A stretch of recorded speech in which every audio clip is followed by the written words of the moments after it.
महाराष्ट्रातील number 1 TV channel आवाज TV, आवाज आपल्या सर्वांचा। शिरपूर तालुक्यातील थाळनेर येथे माणुसकीला काळीमा फासणारी घटना घडली आहे। या ठिकाणी दारूसाठी हैवान झालेल्या बापाने स्वतःच्या दोघा मुलांना तापीच्या पाण्यात बुडवून त्याची निर्गुण हत्या केली। या घटनेने संपूर्ण जिल्हा हादरला आहे। घटनेनंतर हैवान बाप फरार झाला होता, मात्र पोलिसांनी रात्रीच त्यास भाटपुरा शिवारातून ताब्यात घेत अटक केली आहे।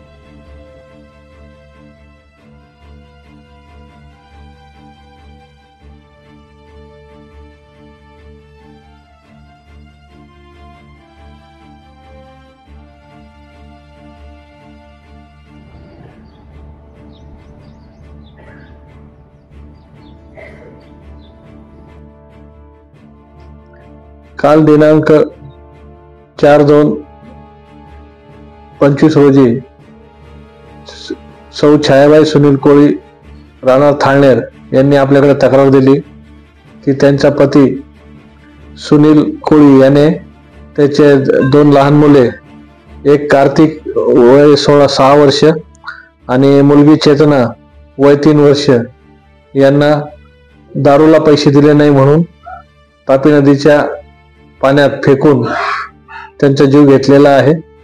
त्याबद्दल पोलीस स्टेशन थाळनेर येथे गुन्हा रजिस्टर नंबर 17/25 BNS 103-1 प्रमाणे गुन्हा दाखल करण्यात आलेला आहे। सदर आरोपी हा दारूच्या व्यसनाचा अधीन होता आणि बायकोने दारू प्यायला पैसे दिले नाही म्हणून रागाच्या भरात त्याने दोन्ही आपल्या मुलांना तापी नदीच्या पात्रात फेकून त्यांचा जीव घेतलेला आहे।